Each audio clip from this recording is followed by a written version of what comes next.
My soon-to-be wife laughed and said, "I'm not signing a prenup, don't be ridiculous." I replied, "I respect your decision." Then I canceled the caterer, the venue, and the florist for our wedding. 2 days later, she was crying on the phone to me. I, 34 male, am, or I guess was, getting married in 3 months. My fiancée, Jennifer, 30, and I have been together for 4 years. It's been good. Easy. We met, we clicked, we moved in together after a year, and I proposed last Christmas. I own a small but successful data analytics company. I started with 2 friends right out of college. I poured my entire life into it. Long nights, ramen dinners, the whole cliché. It's finally paying off, and I'm comfortable. Not mega rich, but the company is my baby, and it has real value. Jennifer is a great person, or so I thought. She works in marketing, has her own career, and we've always kept our finances mostly separate.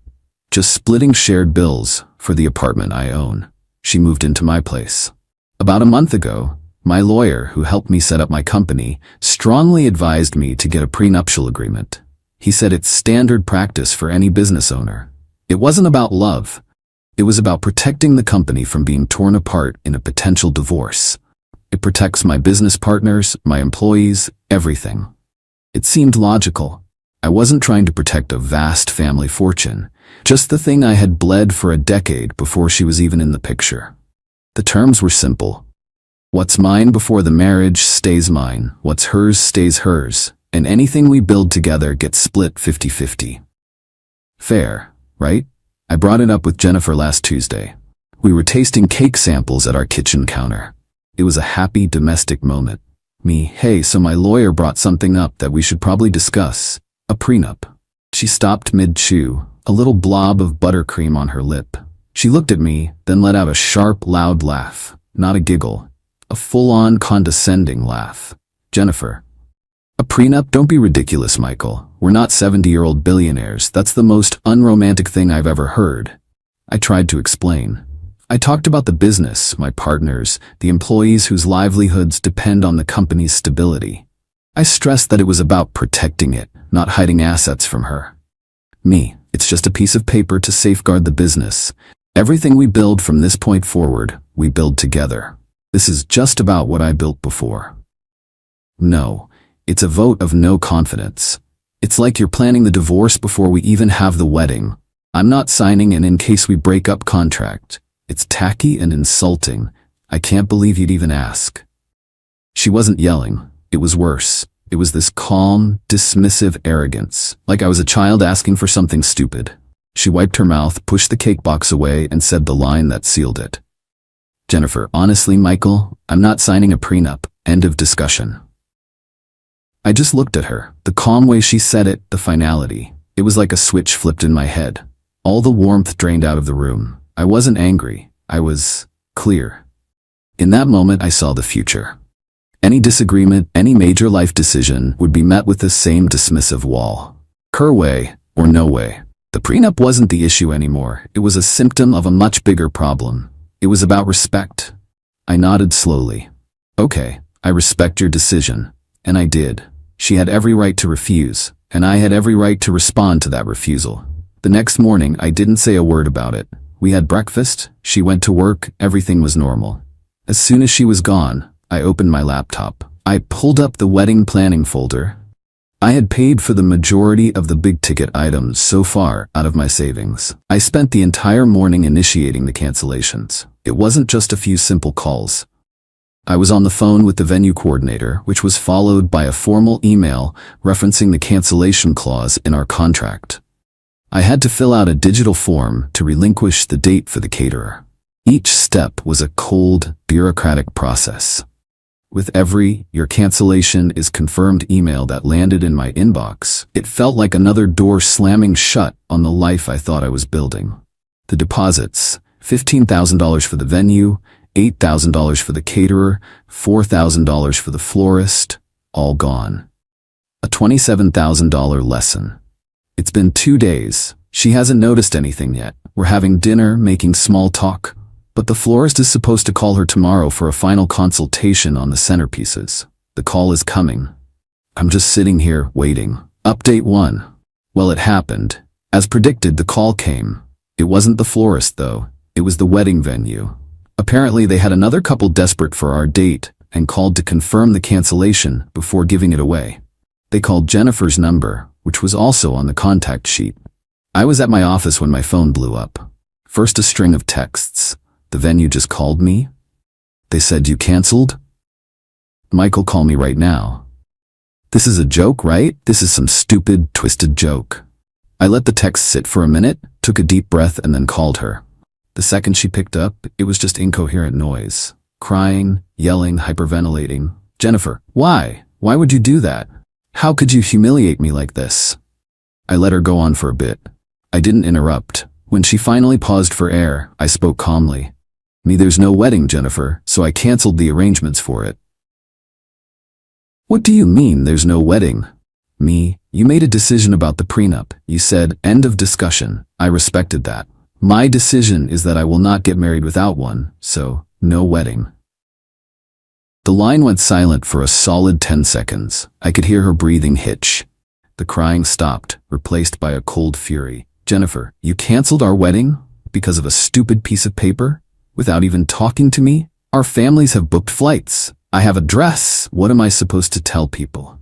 Notice she didn't say, "I can't believe we're not getting married." She was focused on the logistics. The party. The optics. You tell them the truth. We disagreed on a fundamental legal and financial issue and couldn't move forward.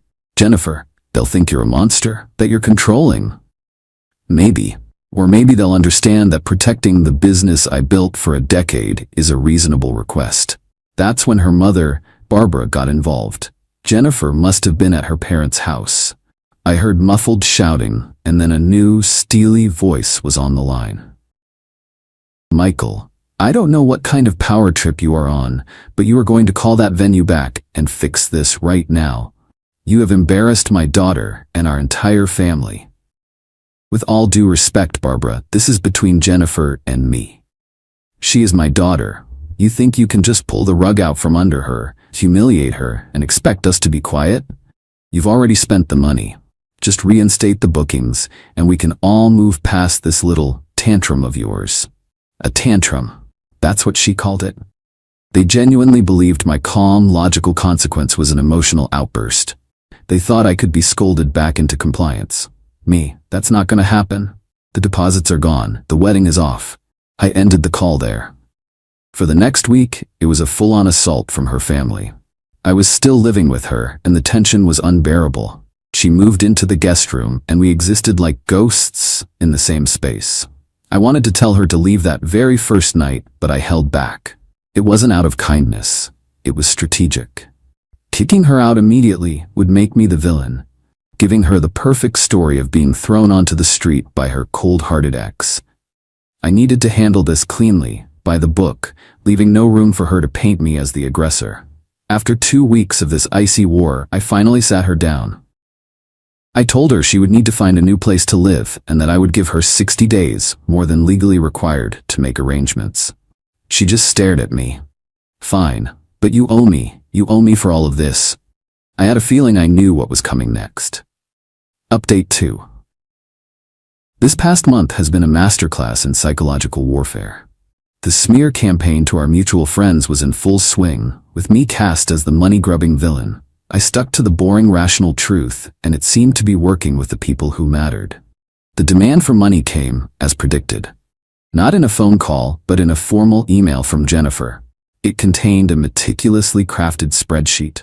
It was a work of art in its audacity. They hadn't been foolish enough to list something as vague as emotional distress. No, their method was far more insidious. They had inflated everything. The invoice listed wedding dress and boutique sourcing fee, $9,500. The dress was actually $6,500.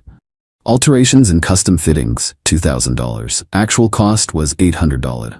Bridesmaid gifts personalized curation, $2,500. Double the real amount. Bridal shower, event management and hosting fee, $4,000. A charge for her own mother hosting a party in her home.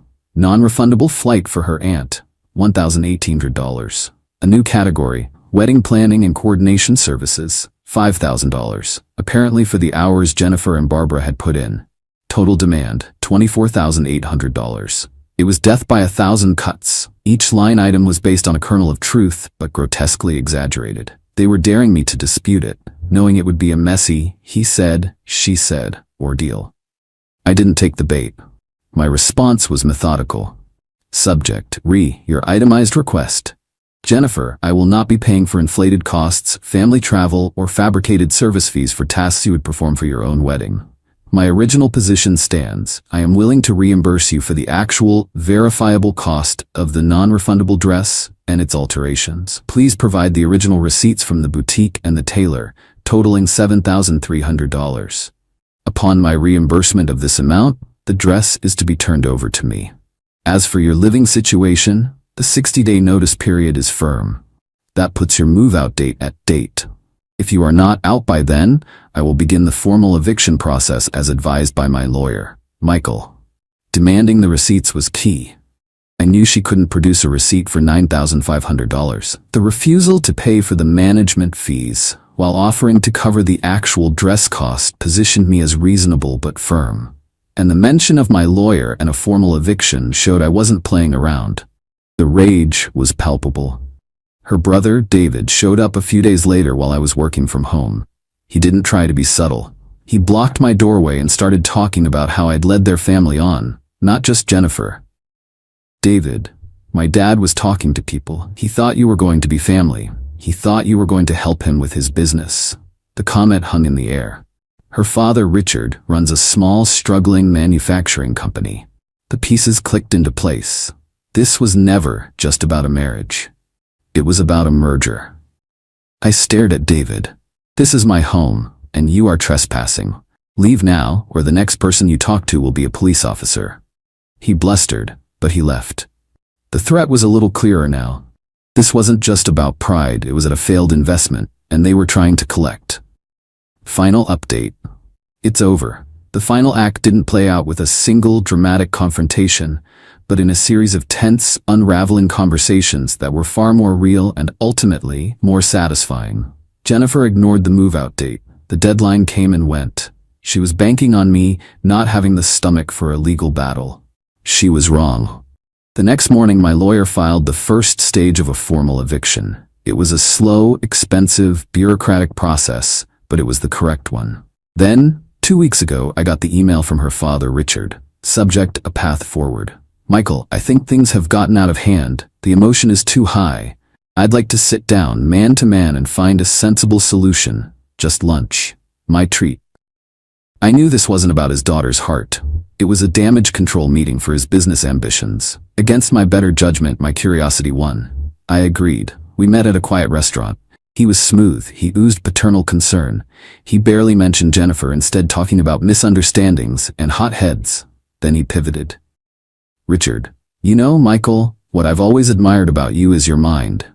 The way you see systems. I've been running my company for 30 years and we're facing logistical hurdles. The market is changing. He was probing, trying to find an opening. It wasn't a clumsy pitch, it was a delicate dance.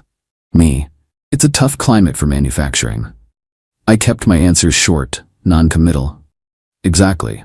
And I always thought, once you were family, that your insight would be invaluable, that we could do great things.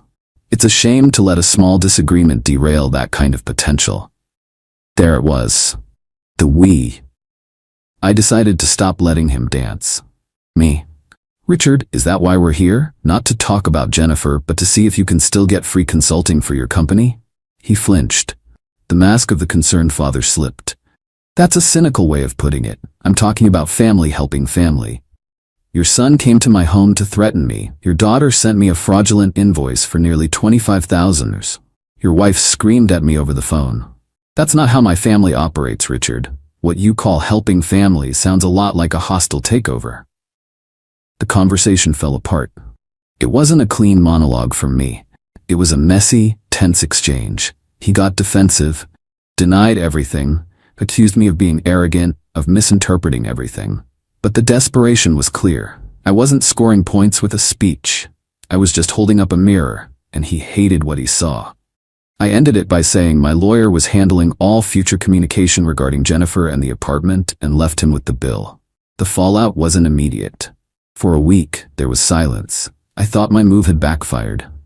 Then, I got a text from a mutual friend, Susan. Susan, OMG, are you okay? I just heard Jennifer and her dad had a nuclear fight. She's telling people he tried to use her as a bargaining chip with you and that he's the reason everything is so messed up. And there was the final piece. My confrontation with Richard hadn't made him see the light. It had made him go home, angry and humiliated, and likely pressure Jennifer even harder, revealing his true motives to her in the process. Their united front had shattered. It wasn't me against them anymore. It was every man for himself. A week after that, the moving truck arrived. It wasn't a family affair. It was just Jennifer and 2 movers she'd hired. She looked exhausted and angry at the entire world. She directed them without a word to me. When they were done, she stood at the door, her face a mask of bitter resentment.